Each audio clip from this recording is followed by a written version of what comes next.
yang perlu dimiliki oleh seorang guru. Pertama, kemampuan merefleksikan pengalaman secara kritis. Apa maksudnya? Menyadari pengalaman, menuliskannya, mempertanyakan pengalaman tersebut untuk menemukan jawab, ya. Dan menemukan jawabannya kita akan mendapatkan hikmah dan pelajaran. Kalau dalam proses bertanya tidak menemukan jawab dan tidak ada hikmah, maka itu bukan pertanyaan kritis. Gitu ya ciri-cirinya. Kemudian yang kedua, guru harus tahu tujuan belajar matematika dan juga harus memahami konten yang diajarkan.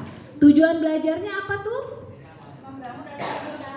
Membangun rasa ingin tahu, membangun argumen, berpikir kritis, apalagi? Berpikir sistematis, apalagi? Mengapresiasi keindahan. Kemudian apa? Pondasi belajar ilmu lain, apalagi? Kepekaan. Ketangguhan, ada ya kemarin ya?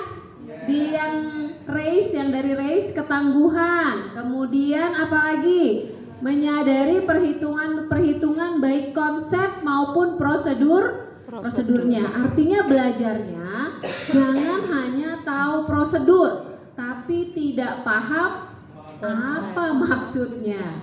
Kenapa itu setengah kali 1/3 jadi 1/6? Ya, harus paham. Kemudian guru supaya memahami, ini saya kelasnya udah ngajak bernalar atau belum ya? Gimana caranya? Ada 5 indikator. Apa saja? Ini bukan urutan ya, tapi ada 5 harus terjadi di kelas matematika. Harus ada standar proses yang 5, yaitu apa saja? Pemecahan masalah, koneksi, penalaran, representasi, komunikasi, ya. Jadi nggak boleh nggak ada, ini harus ada, ya. Lalu anak itu nggak bisa langsung ke abstrak, dia harus dibangun pemahamannya dari konkret menuju abstrak. Konkret, gambar, abstrak. Konkret itu jadi megang-megang bendanya, lipat, gunting, tempel ya, amati, tumpuk, ya itu konkret. Kemudian gambar, oh prosesnya digambar. Lalu disimpulkan dalam wujud abstrak. 24 ditulis bilangannya, dibagi simbolnya 6. Gitu ya. Lalu kemarin belajar bilangan. Apa yang penting dalam belajar bilangan? Kepekaan bilangan dan keterampilan bilangan. Apa itu kepekaan bilangan? Intuisi bilangan, kemampuan mengaitkan bilangan satu dengan bilangan yang lainnya. Dia nggak bisa berkembang sendiri, tapi harus dieksplorasi ya. Jadi harus diajarkan. Dan kita mengajak siswa kita untuk mengeksplorasi bilangan. Gimana cara mengajarkan kepekaan bilangan kemarin?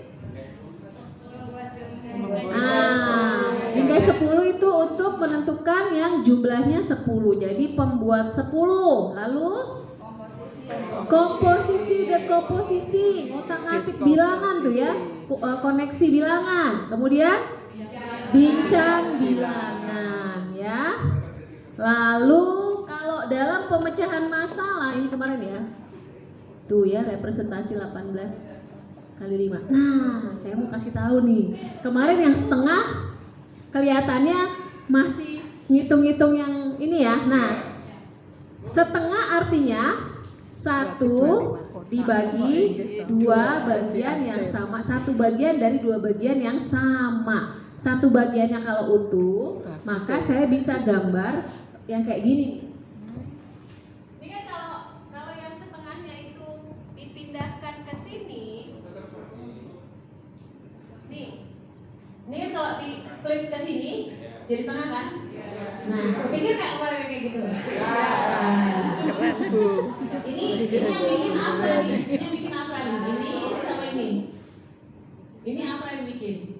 ini sama ini saya yang bikin, yang lain siswa saya. Nah, ini yang bikin siswa saya. Jadi ini kita pampang di kantor Bernas, diambil dari sini. Nih, tuh. Sama kan? Sama. Ini juga. Tuh. Nah, ini teman-teman ada yang bisa langsung sadar gak? Ini ada satu yang tidak setengah. Yang mana? Baris berapa, kolom berapa? 1, 2, 3 yang paling. 1, 2, 3, baris ketiga, kolom 1, 2, 3, 4. Yang ini? Nah, ini setengah juga, Pak. Coba yang mana? Nah, terus silakan lihat. Nanti kan berikutnya saya bagikan ya. Ini sebenarnya langsung terlihat. Kalau saya tunjukin, teman-teman langsung menyadari, oh iya yang itu, gitu. Karena ini langsung kelihatan, nggak perlu dihitung. Cuma biasanya belum menyadari.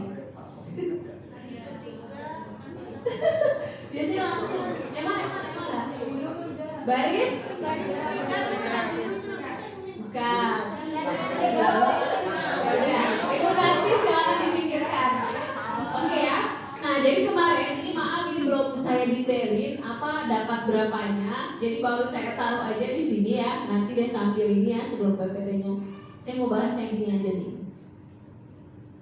Ini baru saya taruh ya, tuh ya. Belum ada yang macam-macam kan bentuknya kan?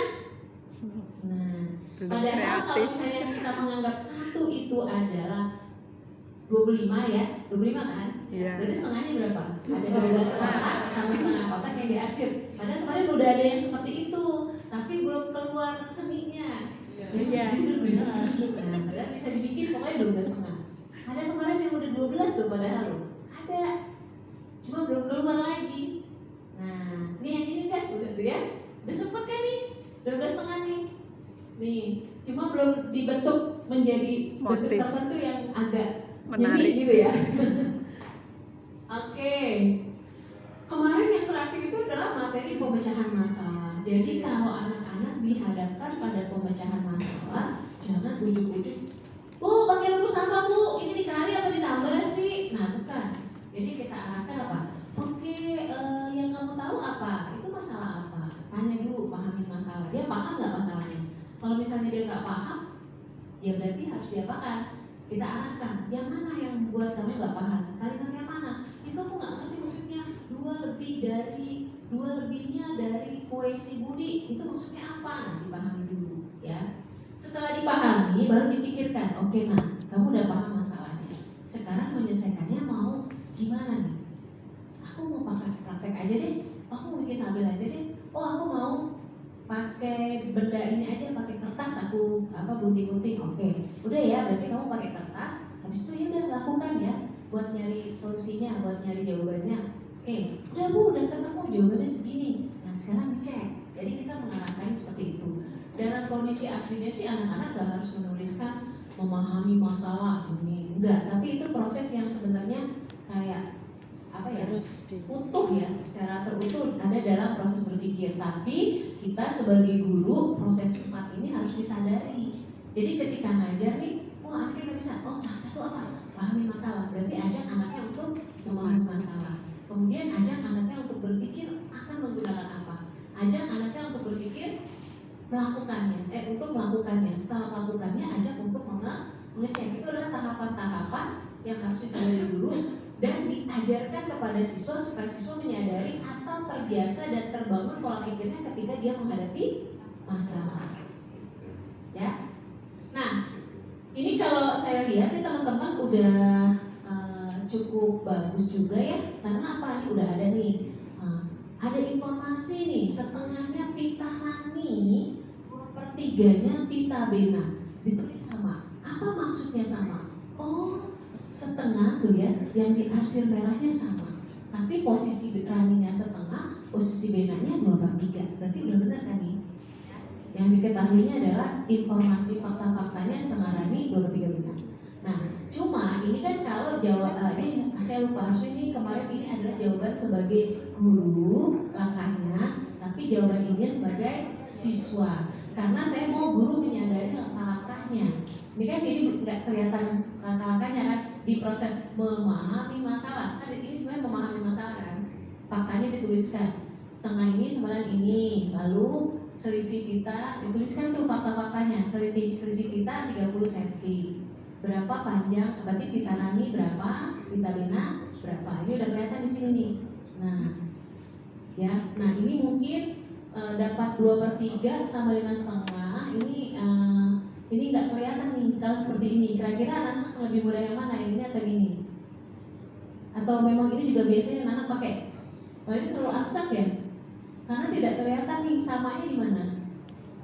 Samanya kan ada pernyataan 2/3 Bena setengahnya Rani, nggak kelihatan. Kalau ini kelihatan nih, tuh ya, kelihatan kan? Atau langsung gunakan ini. Pitanya sama atau enggak? Tidak. Enggak ya? Nih, oke, saya punya pita. Oke, ini pitanya Rani. Ini pitanya Rani, misalnya panjang pita Rani segini, yang sama itu adalah ini setengahnya Rani, katanya akan sama dengan 2/3-nya Bena. Ini pakai konkret. Nah, anggap ya, ini setengah pita Rani dan ini 2/3 pita Bena. Oke, sekarang kalau ini setengah, berarti utuhnya bagaimana? Berarti 2 kali ini ya. Nah, berarti inilah panjang pita Bena. Rani, maaf Rani. Kalau ini adalah 2 dari 3, maka kita lipat 2 ya. Maka ada 1 lagi kan? Ini lipat 2 ya. Dan utuhnya adalah yang ini. Nah, ini lipat 2 nih, jadi ada ya, gitu. Jadi, nah inilah panjang pitanya si Bena. Tuh. 2 dari 3 pita Bena sama dengan setengahnya pita Rani. Berarti Rani segini, Bena segini. Tuh, jadi kelihatan nggak? Jadi pertanyaan pertama bisa dijawab ya, pita siapa yang lebih panjang nak? Yang ini. Nanti dikasih label gitu ya. Oh ini, oke. Sekarang apa yang diketahui berikutnya? Selisihnya. Selisihnya tuh yang mana sih? Berarti perbedaan. Berarti yang ini ya. Berarti giniin. Oh, ini ternyata bisa menjadi bagian yang sama. Tuh. Lalu, nah, berarti kalau ini 30, berarti yang ini berapa ya semuanya? 30 ada 120. Kalau ini berarti 90. Nah, lebih mudah nggak? Ya, bisa seperti ini, pakai konkret. Jadi benar-benar memaknai 1 dibagi 2. Oh, 1 bagian dari 2 bagian yang sama. Ini 1 bagian, ini 2 bagian yang sama. 2/3. Ini 2. 2 dari 3 bagian yang sama. Ini 1, 2. Tuh ya, lebih mudah kan? Nah, jadi nggak usah pakai yang rumit-rumit anak SD, nanti dibangun pemahamannya, gitu ya. Nah, ini yang kemarin. Oh, ada satu lagi, Bapak jawabannya kok belum masuk ke sini ya? Ada yang kemarin Bapak gambar kotak-kotak itu nggak ada ya? Kelompok yang di sebelah sini yang kotak-kotak Bapak kayaknya Pak siapa ya? Ya Bapak ya? Belum masuk ya Pak? Belum ya? Oh pantesan, kok nggak ada cuma 1. Oke. Nah ini menggunakan strategi berpikir mundur. Jadi ceritanya kan tahu-tahu ujungnya ada 7. Tapi 7 ini adalah setengah dari sesuatu. Berarti sesuatunya itu adalah 14. Langsung. Nah, ini juga sebenarnya bisa diginiin, Pak. Pakai kertas lagi. Bisa menggunakan ini. Nah, caranya kan gini.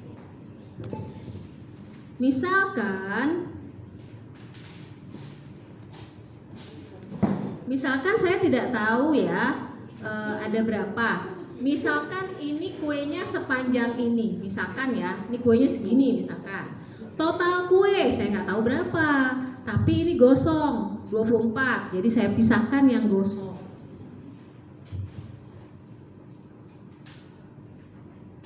Nah ini gosong 24, oke.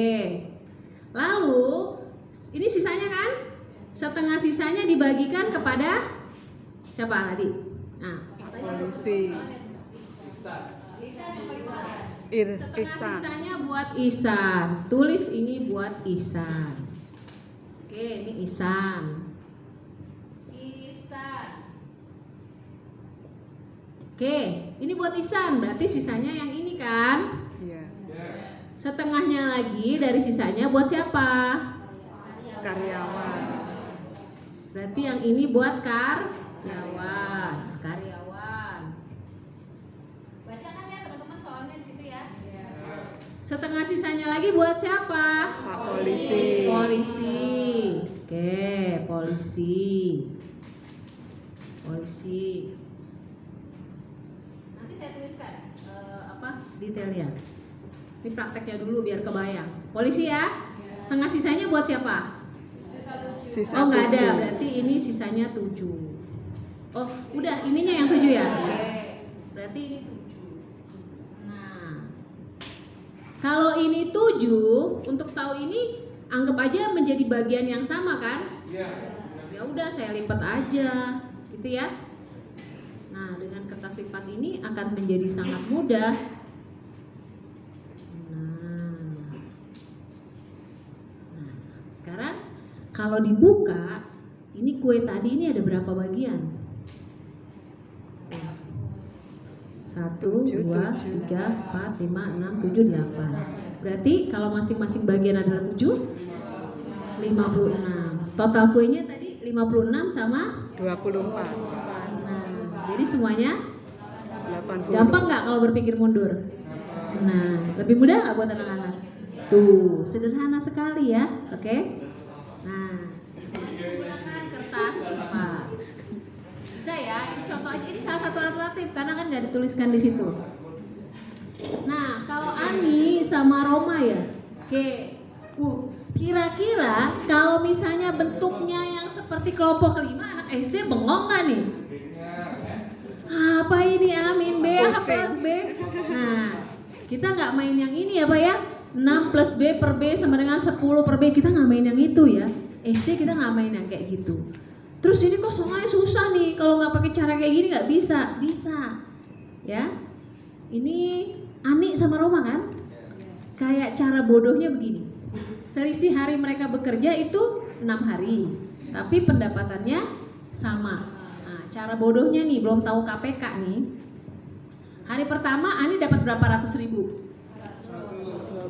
120 sama 200 ya. Ani 120 ya.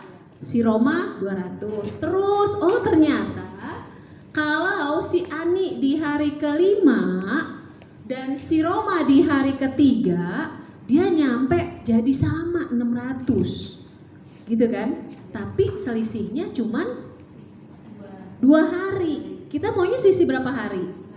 Nah, kalau anak bangun koneksi, berarti 3 kali lipatnya enggak? 2 ke 6.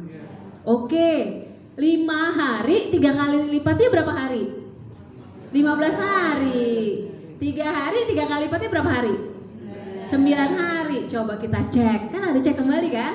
Nah, si Ani 15 hari, si Roma 9 hari. Bedanya 6 enggak? Nah, betul ya? Sekarang si Ani 15 hari kali 120.000 berapa? 15 hari kali 120.000. 1.800.000 Ani. Si Roma 9 hari kali 200.000? Langsung ketemu nggak setelah dicek? Lebih gampang nggak? Cara bodohnya loh, nggak tahu apa-apa, nggak tahu ilmu-ilmu apapun, tapi cara bodohnya ibaratnya gitu ya. 120 gini, lah ini udah sama nih, tapi selisihnya cuma 2 hari. Ini maunya selisihnya 6 hari, berarti 3 kali lipatnya, gitu. Nggak rumit-rumit kan? Nah, nggak perlu ada ini kan? Ini pusing nggak nih kayak gini? Pusing. Anak SD. Coba kalau kayak gitu. SD pusing. Bisa juga kayak gini. Ini uangnya si Ani 120, jadi Ani. Ini uangnya si Roma 200.000. Oke. Nih hari pertama 120, hari kedua 120. Kalau perlu pakai duit-duitan, Bu. Bisa kan ada pakai duit-duitan? Nggak apa-apa, itu namanya menggunakan benda konkret. Kalau gini menggunakan tabel, ada banyak cara. Tuh ya. Jadi kalau kita menjelaskan dengan rumit, berarti kita belum tahu caranya. Selalu ada penjelasan yang paling sederhana untuk anak SD. Ya. Oke, kayaknya paling susah yang ini ya. Ngerasa nggak? Ngerasa nggak? Paling susah yang ini ya. Nah, karena ini saya ditanyain sama ibu-ibu. Ini kok kalau saya pakai abstrak kok saya langsung dapat jawabannya.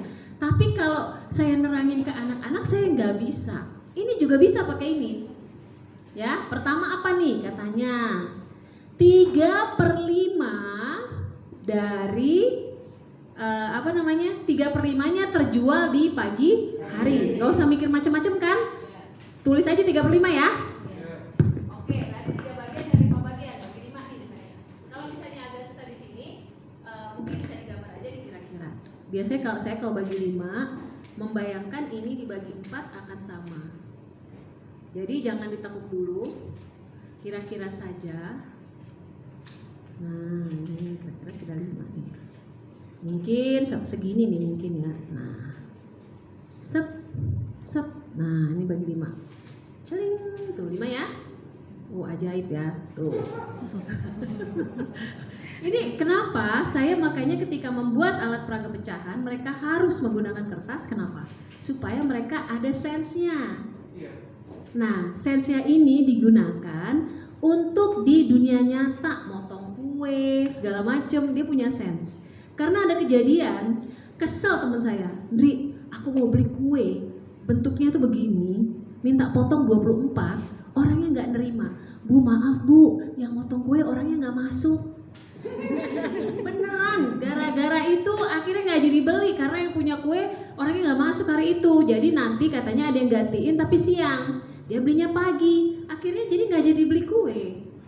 Itu kejadian nyata. Nah, kenapa? Karena matematikanya hanya sebatas kertas, nggak ada di dunia nyata. Dengan kayak gini ada di dunia nyata. Oh, kalau saya punya kayak gini, saya bagi 5, bakalan kayak gini nih. Nah, kayak nge-sense. Tadi kan saya juga nggak tahu seberapa, tapi saya cobain. Oh, pakai sense saja. Beda-beda tipis kan nggak apa-apa kalau kue kan, gitu ya. 3/5 berarti yang mana? Yang ini. Oke, ini dijual di pagi hari. Saya tandai pagi hari. Ini pagi. Oke, pagi hari ya. Nih, terus terjual di siang hari berapa? Sisanya kan? 1/4 dari sisanya. Ini sisanya nih. Berarti ini saya bagi 4 ya. Kalau saya bagi 4 tinggal bagi 2, terus saya bagi 2 kan?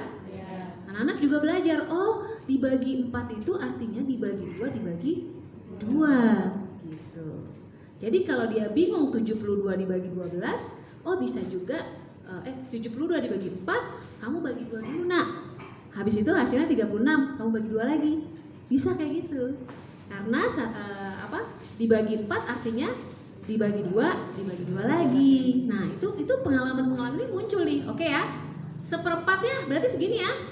Oke. Saya tandai dulu 1/4-nya. Ini siang.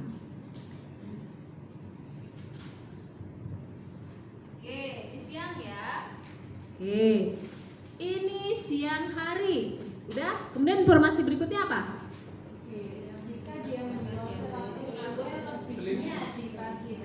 Di pagi hari 100 lebih dibanding yang siang hari. Artinya apa? Perbedaannya ya.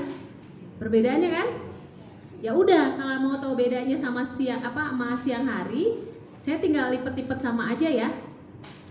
Saya tinggal lipet-lipet sama aja kan? Ini berarti semuanya saya lipat begini.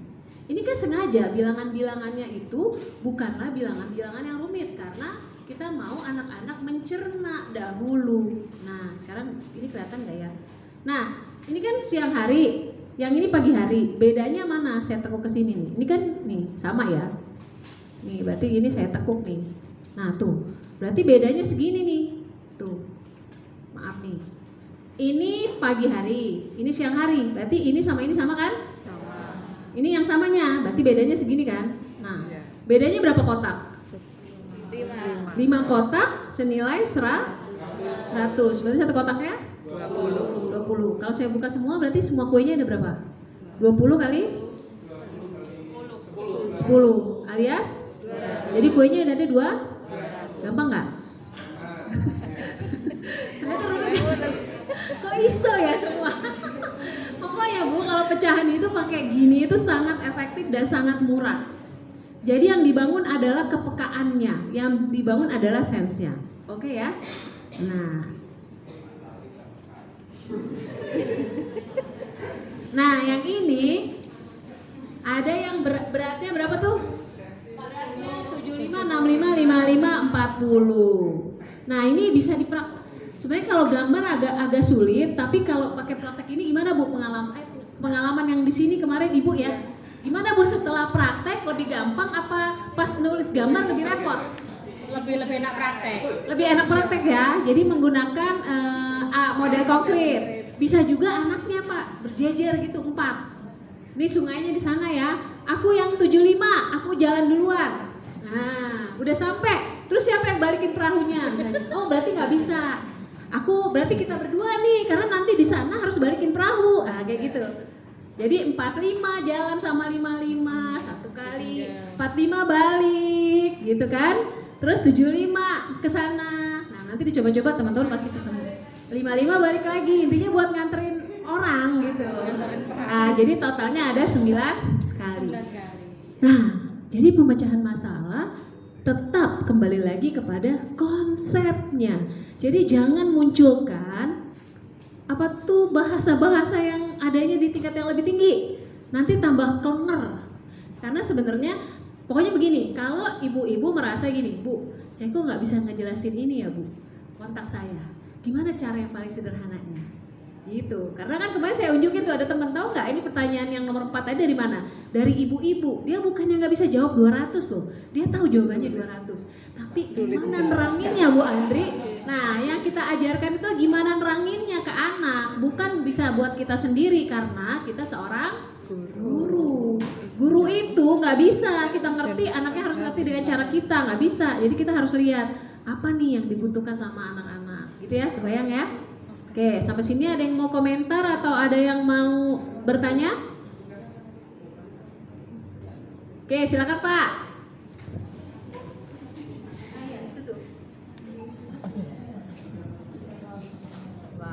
Oke, terima kasih Dok. Ini kalau ketika kita mengajar dengan cara yang seperti ini, sebetulnya kan sangat menyenangkan. Kita bisa praktek ke anak-anak. Masalahnya ketika nanti kita menghadapi soal atau di ujian, entah itu PTS, PAS atau ujian nasional, apakah kita boleh menggunakan kita kertas atau materi yang lain dipraktekkan? Jangan soal. Oke, terima kasih pertanyaan yang bagus. Ini kalau praktek enak banget, kertasnya ada gitu ya, bisa ya. Tapi kalau misalnya nanti ujian kan nggak bisa kayak gitu. Nah, kalau ujian itu biasanya kalau belajarnya bener nggak ada masalah. Masalah apa? Ciri-cirinya tidak bisa langsung dijawab. Jadi kalau kita membiasakan di dalam kelas latihan dan masalah, di ujian itu kita membangun abstraksi sampai ke sana. Jadi ketika udah sampai sini dia selesai, cukup nggak Pak? Tidak. Ini baru apa? Konkret. Konkret. Tetap harus ada proses gambar. Tetap harus ada proses Abstrak. Kalau sampai ke sana, jadi ujiannya bisa. Makanya biasanya kalau sekolah-sekolah yang berfokus kepada proses, dia intinya nanti nggak terlalu peduli ujian, tapi membangun dari kelas 1 sampai kelas 5, kelas 6-nya baru drilling ujian. Biasanya gitu. Tapi drillingnya itu akan lebih mudah karena konsepnya dia udah paham. Jadi menghadapi ujian secara khusus. Ada soal kayak gini, misalnya mengurutkan 37% 0,12 terus berapa. Ini maksudnya apa? Oh, persen kan artinya ini kemarin. Berarti gimana caranya? Oh, akan lebih mudah saya bikin desimal aja. Berarti 0,35, 0,12. Oh, berarti udah belajar desimal. Berarti yang paling besar 0,35 centang. Gitu, Pak. Jadi bisa atau enggak? Bisa. Makanya ada yang disebut kemarin jebakan konkret. Ketika menyelesaikan masalah konkret anak sudah bisa, jangan berhenti. Bangun abstraksi bahwa membahasakan pita yang sama tadi akhirnya bisa digambarkan dengan cara seperti ini. Nah, makanya kebanyak kalau di luar tuh menggunakan yang disebut sebagai model bar. Model bar yang kotak-kotak kayak gini nih. Ini jadi dibilangnya model bar. Kayak papan-papan gitu ya. Nah, tapi mereka nggak, kalau langsung ke sini kan nggak kebayang Pak. Kenapa? Karena dia nggak ngelipet-ngelipet, tidak melihat bahwa ini sama ini sama, nggak ngelihat. Tapi dengan dia gini, dia ngelihat ini sama, Bapak gambar. Setelah gambar prosesnya, nanti dia akan lebih mudah. Oh, setengah sepertiga, udah akan lebih mudah dan bisa menjawab, gitu ya. Harus sering. Iya, nggak boleh berhenti di konkret, nggak boleh berhenti di konkret, harus menuju abstraksi, gitu, ya. Kayak kemarin 18 kali 5 kan saya minta gambar dulu, tapi kan pada dasarnya sebenarnya anak-anak nanti akan bisa berpikir ke lebih tingginya lagi, yaitu bilangan 18 itu 18 gitu, dikali 5 itu dia udah kebayang, gitu ya Pak. Nah ini yang saya bilang, bagaimana kalau menjelaskan ke anak SDMI seperti ini? Gimana ini? Ini aja masalah, ini masalah semua, ini kan masalah nih buat anak SD nih. 3/5 dikurang 1/10 kan masih masalah. Terus apalagi ini, terus kesini, gimana caranya setengah 100 tuh jadi 200? Masalah, tuh ya, tuh masalah semua nanti. Agak susah kalau kita menggunakan X media ini, nggak mungkin kan kita di SD seperti ini. Nanti biasanya gini, itu soal anak SMP diberikan ke SD, enggak. Karena bilangannya itu biasanya sangat tertentu dan mudah untuk ditelusuri. Soal-soal yang bagus itu, walaupun kelihatan ide besarnya tuh kayak SMP, tapi ini sebenarnya nggak terlalu sulit. Itu ya. Nah, oke. Sekarang kita masuk untuk materi geometri. Harapannya nanti teman-teman bisa tahu gimana cara meningkatkan penalaran spasial ya. Nanti ada plesetannya di penalaran spesial katanya. Bukan spesial Pak, spasial. Nah, lalu kedua kita akan belajar kalau anak mikir terhadap geometri itu tahapannya seperti apa. Lalu mengajarkannya seperti apa. Itu dalam konteks geometri Van Hill. Kemudian menggunakannya dalam pemecahan masalah. Lalu merancang, kita akan coba rancang. Semoga ini nanti keburu. Biasanya tuh ada yang keburu, ada yang enggak. Ini ada yang keburu, ada yang enggak. Nanti kita lihat aja waktunya ya. Kita belajar merancang. Oke, saya mau tanya dulu. Kalau belajar geometri, menurut teman-teman tuh belajar apa? Topik apa yang dipelajari? Boleh? Ya? Apa Pak? Bangun datar. Apalagi? Bangun ruang. Apalagi? Garis tadi garis titik terus garis. Nah apalagi? Ada lagi? Sudut luas. Ya, oke, sekarang saya mau perlihatkan. Saya cerita dulu ya. Ini dulu deh. Topik geometri. Kalau teman-teman, oh ya Pak, teman-teman lihat ya, ada 2 kurikulum. Kenapa kami mengambil ini? Karena kurikulum ini adalah kurikulum yang diadopsi di dunia. Dia lebih sederhana. Kira-kira boleh pendapat apa yang berbeda? Boleh pendapat apa yang berbeda?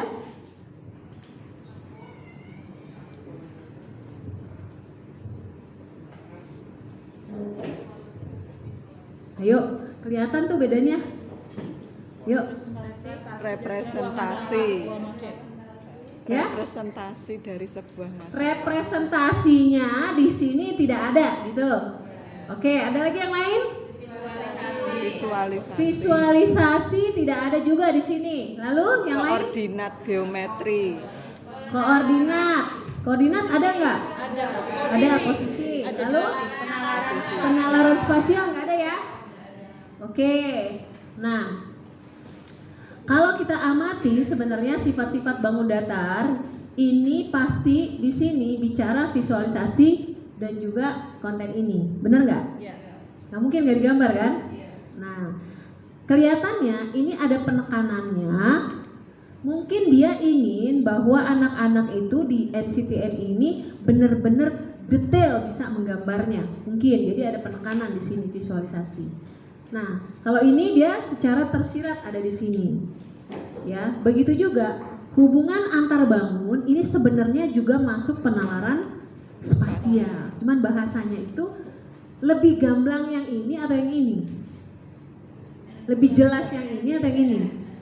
Nah, kayak ini, karena ini sebenarnya hubungan antar bangun ini pasti kena ke sini, tapi dia nggak tulis, ya tersirat di sini.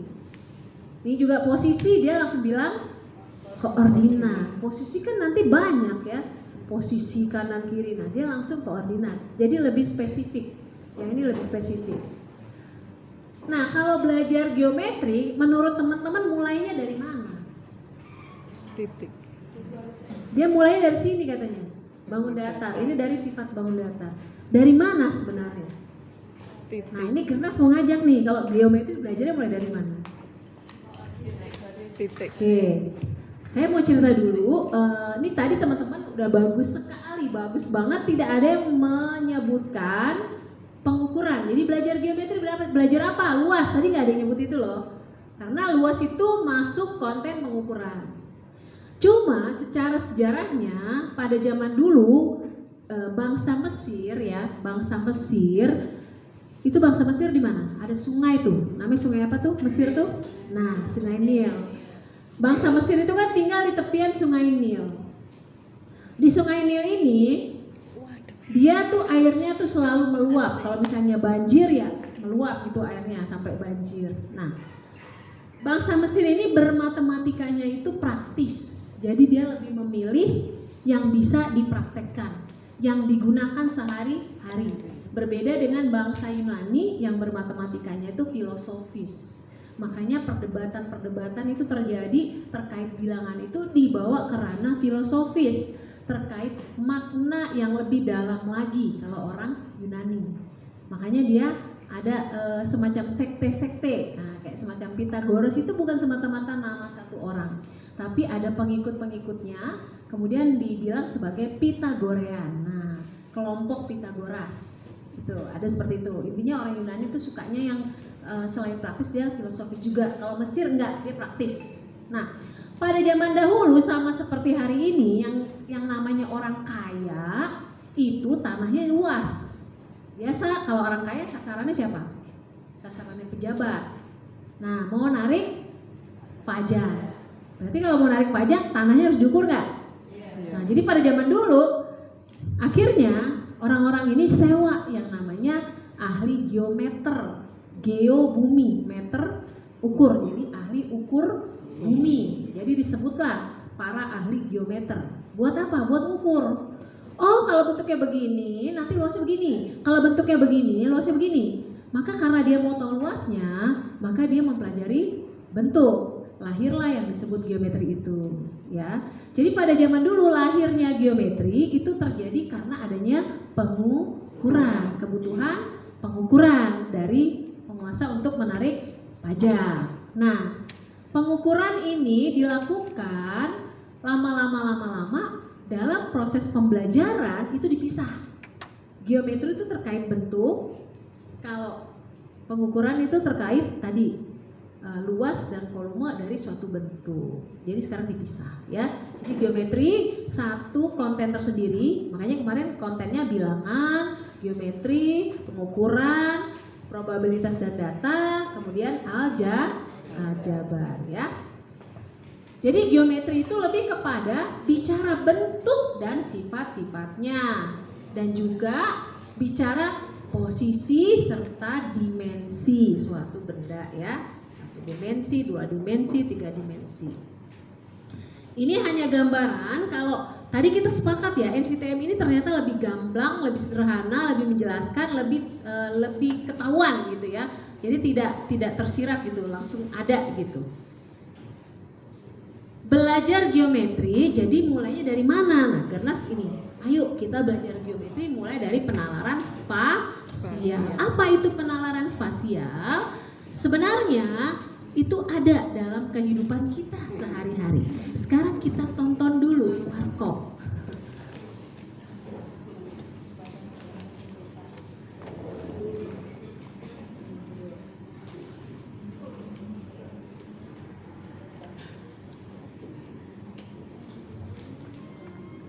Suaranya belum muncul ya?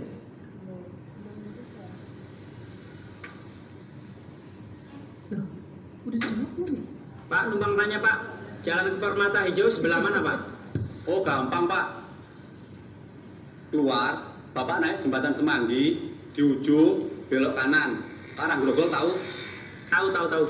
Ntar di depan bundaran gedung MPR ke kiri, terus sampai bundaran lapangan tembak, ngelewatin TV dulu ke kiri, ntar di depan bekas balap anjing dulu, belok kanan, masuk aja terus sampai deh. Saya bingung Pak. Bapak ngomongnya banyakan kirinya sih. Semanggi tahu kan? Tahu. Nah, nih, ini jembatan Semanggi, ya. Terus ini jalan yang ke arah Grogol. Di sini ada bundaran, ada air mumbul, saya muntah dewek. Iya. Terus belok kiri.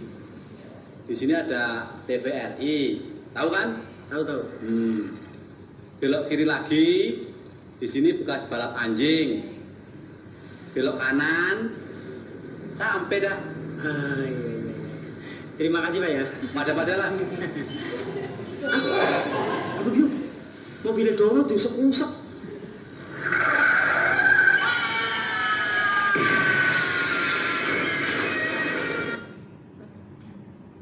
Sering kan nanya jalan gitu kan? Nah itu sebenarnya bentuk dari penalaran spasial, menggambarkan, bikin visualisasi gitu. Ya. Kita lihat lagi nih.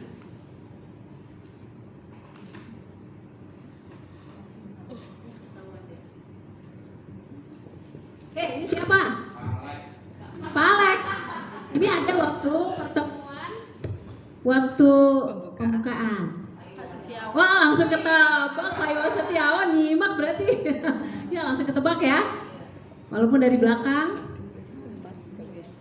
Ini ya udah langsung ketebak ya, Pak Iwan ya. Saya sengaja minta foto Pak Iwan. Pak, ini ada yang nebak Pak Iwan gak nih? Ternyata ada. Tadi siapa yang nebak Pak Iwan? Ibu langsung tahu Pak Iwan dari mana, Bu? Kelihatan. Oh, kelihatan ya? Kelihatan ya? Dari belakang. Soalnya pembukaan kan nggak ada selain Pak Iwan. Kenapa? Oh, nggak ada selain Pak Iwan. Oh, karena ada satu lagi Pak Fati. Oh, badannya. Nah, itu penalaran spasial, Bu. Ibu mengingat kembali, oh, walaupun dari belakang wajahnya belum ketahuan, tapi ternyata Ibu membaca apa? Postur. Satu-satunya Pak Iwan yang punya postur seperti ini. Langsung ketebak, Bu, Pak Iwan. Saya bilang, Pak Iwan, langsung ketebak. Langsung ketebak nih fotonya Pak Iwan ya. Jadi teman-teman berarti cukup nyimak juga nih siapakah dia yang duduk di sana. Gitu ya. Nah, kenapa? Karena pengalaman kita melihat orang dari berbagai sisi itu memudahkan kita mengenai sesuatu. Makanya kalau napi di fotonya gimana? Tampak depan, samping kiri, samping kanan, tampak belakang. Kenapa kayak gitu? Untuk dikenali. Karena kalau kita cuma ngelihat dari depan doang, bisa jadi kalau kita nggak pernah lihat dari belakang, itu kita nggak bakal kenal dia siapa. Atau nyamping aja, kita butuh meyakinkan, ini Pak Alex bukan ya? Pertama posturnya sih benar, tapi karena kita mungkin belum pernah lihat dari samping, bisa jadi nggak kenalin. Pasti mastiin dulu, oh bener kok gitu. Pernah nggak mengalami kayak gitu? Nah, itu penalaran spasial. Jadi penalaran spasial itu kita membangun pengalaman visual kita untuk mengenali bentuk-bentuk objek sesuatu, ya, atau untuk memaknai orang bilang kiri kanan kayak tadi tuh, kesini Pak, dekat sini, sejauh segini, itu penalaran spasial. Dan itu dilatih. Kalau misalnya nggak dilatih, bisa jadi kalau kita tidak punya pengalaman tersebut, nanti akan ada nih kisah yang tidak punya pengalaman penalaran spasial. Juga yang kayak gini nih, kalau ibu-ibu nih sering nih, kalau lihat kayak gini gimana nih? Risih. Nah, sebenarnya penataan ini bagian dari penalaran spasial. Ada nggak orang yang kayak bodoh amat gitu? Tapi pasti nggak enak kan? Karena rasanya ini secara nalurinya kita, fitrahnya kita itu suka dengan sesuatu yang teratur. Kenapa? Karena sebenarnya otak kita itu mencerna hal-hal yang sifatnya berpola. Makanya segala sesuatu di dunia ini, walaupun tampak acak, pasti ada polanya. Makanya kejahatan pun berpola. Walaupun kadang 20 tahun lagi baru terungkap, 30 tahun lagi baru terungkap. Itu saya suka nonton film detektif tuh, menariknya di situ bahwa setiap kejahatan selalu ada polanya ternyata.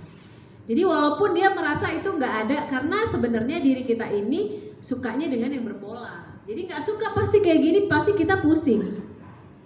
Ini pusing loh, kecuali kita pembiaran, artinya sebenarnya kita pusing, tapi ya udahlah mau gimana lagi, nggak sempat. Nah, kecuali kayak gitu kan, mau gimana lagi nggak sempat gitu, jadi berantakan. Pasti yang dilakukan yang lebih nyaman yang hijau kan daripada yang merah. Nah, kalau misalnya ada rumahnya segini, mau beli sofanya segitu, gimana komentar ibu dan bapak? Tidak cukup. Jadi ruangannya. Bisa sih, tapi jadinya bukan rumah, jadinya gudang. Gitu ya. Oke, sekarang kita mulai aktivitas yang pertama.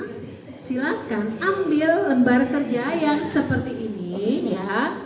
Diskusikan dalam kelompoknya, kemudian tuliskan hasilnya, lalu taruh di Padlet. Saya taruh dulu di Padletnya ya. Nanti tak ambil sing video.